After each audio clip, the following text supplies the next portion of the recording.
છે। હું સૌ પુસ્તક પ્રેમીઓને વંદન સાથે વિનમ્રતા સાથે પુસ્તક વાંચવા ભલામણ કરું છું। પુસ્તકો જેવું માધ્યમ છે કે મનુષ્યને એની જિંદગીમાં મોટી સફળતા પાવે છે। આજના આ દિવસે તો લોકશાહી દીપે ઉઠે એ પુસ્તક મારા દ્વારા લખાયું છે, પણ હું એમાં તો નિમિત્ત માત્ર છું।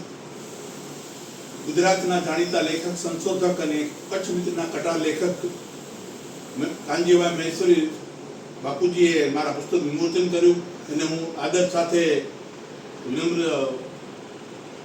અભિનંદન પાઠવું છું।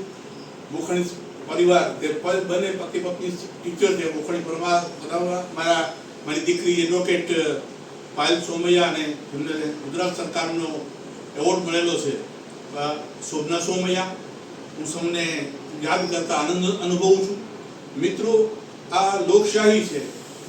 લોકશાહી એટલે લોકો દ્વારા લોકો માટે ચાલતી સરકાર, અને લોકશાહીમાં શિક્ષણ, આરોગ્ય, રોજગારી આ મુખ્ય બાબતો છે। આપણા સમાજના યુવાનોને, ઉચ્ચ શિક્ષિત યુવાનોને આજીવન રોજગાર મળે, પેન્શન લાયક રોજગાર મળે, દરેક યુવાનો સફળ થાય અને આ દેશનું નામ રોશન કરે, પોતાના માતા પિતાનું નામ રોશન કરે, એ વાત આ પુસ્તકમાં મેં લખી છે। અને ખાસ કરીને ડોક્ટર બાબા સાહેબ આંબેડકરે 26 નવેમ્બર 1949 ના રોજ બંધારણ સભામાં એક પ્રવચન કરેલું, જે સૌથી શ્રેષ્ઠ પ્રવચન કહી શકાય, અને એ બંધારણ સભાનું અંતિમ પ્રવચન હતું। એમાં ડોક્ટર બાબા સાહેબ આંબેડકર કહે છે, 1949 ની વાત કરું છું, કે આપણી પાસે આજે રાજકીય સમાનતા આવશે 1950માં, 26 જાન્યુઆરી 1950માં સામાજિક સમાનતા આવશે, પણ આર્થિક સમાનતાનો દોર આવશે ખરો? આજે પણ ગરીબો અને અમીરો વચ્ચે મોટી ખાઈ જોવા મળે છે। શું ભવિષ્યમાં આર્થિકતાનો દોર જળવાશે? આજે આપણે જોઈએ છીએ કે ડોક્ટર બાબા સાહેબ આંબેડકરે લોકશાહીની ચિંતા વ્યક્ત કરી હતી કે જો આર્થિક અસમાનતાનો દોર વધશે, આર્થિક અસમાનતા એટલે ગરીબો વધુ બને અને અમીરો વધુ અમીર બને, એને આર્થિક અસમાનતા કહેવાય। તો ડોક્ટર બાબા સાહેબ આંબેડકરે કહેલું કે જો ભારતના બંધારણના અમલ પછી આર્થિક અસમાનતા વધશે તો આ લોકશાહીના માળખાને લોકો જ ફૂંકી મારશે। અને અત્યારે એવું સ્થિતિ છે કે લાખો શિક્ષિત લોકો, લાખો ઉચ્ચ શિક્ષિત લોકો રોજગારી માટે ફાંફા મારી રહ્યા છે। પીટીસીની ભરતી માટે, બીએડની ટીચર ભરતી માટે, સ્પર્ધાત્મક કોચિંગ માટે માતા પિતાના બાળકોને ગાંધીનગર, અમદાવાદ, વડોદરા મોકલી રહ્યા છે। મતલબ એમના માટે એક રોજગાર જ માધ્યમ છે કે એ રોજગારી થકી આગળ આવી શકે। તો સરકારને આ પુસ્તક દ્વારા મારી અનુરોધ છે કે શિક્ષણમાં વધારે શિક્ષકોનું નિર્માણ થાય। સરકારી હોસ્પિટલો કે પ્રાઇવેટ છે એને પણ સરકારી બનાવવામાં આવે, ખાનગી હોસ્પિટલો છે એને પણ સરકારી હોસ્પિટલ બનાવવામાં આવે, ખાનગી સ્કૂલો છે એને પણ સરકારી બનાવવામાં આવે।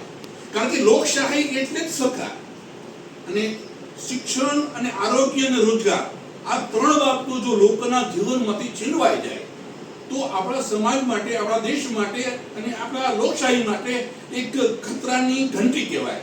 તો આ પુસ્તક દ્વારા હું સૌ યુવાનોને વિનંતી કરું છું કે આ પુસ્તકોનો સ્પ્રેડ એટલા માટે કરજો કે આજે ગરીબો વધુ ગરીબ બની રહ્યા છે અને અમીરો વધુ અમીર બની રહ્યા છે, અને એ આર્થિક અસમાનતાનો દોર આપણે જેમ બને એમ ઓછો થાય એ માટે આજના વિદ્વાનો પ્રયત્ન કરે।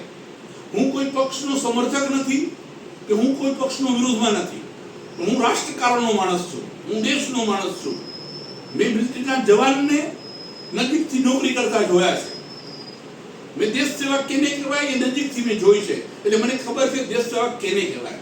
ખરેખર તો આપણે ગરીબોને ઊંચા લાવીએ, આર્થિક અસમાન લોકો છે, વિધવાઓનો આંસુ આપણે લૂછી શકીએ, અપંગોના આંસુ લૂછી શકીએ એવું વાતાવરણ નિર્માણ કરીએ। અને આજે એક પણ એવું શિક્ષિત સંગઠન ન હોવું જોઈએ જેને રોજગાર માટે આંદોલન કરવું પડે। એ સરકારની જવાબદારી છે કે શિક્ષકોની તો ભરતી થવી જોઈએ।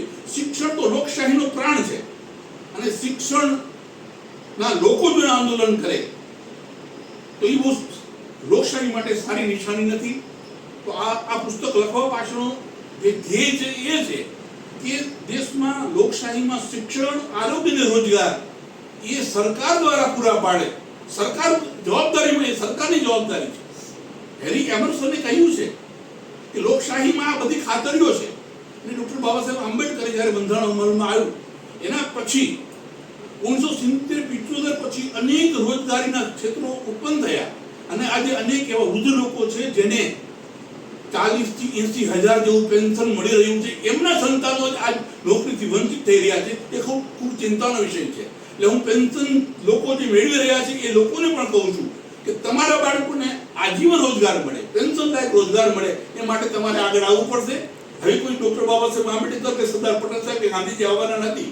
આપણામાંથી જ આંદોલન આવવું જોઈએ અને એવું આંદોલન હોવું જોઈએ કે હિંસક આંદોલન હોવું જોઈએ, એ વૈચારિક આંદોલન હોવું જોઈએ, મનુષ્યની બુદ્ધિનું નિર્માણ થાય એવું આંદોલન હોવું જોઈએ. Thank you very much.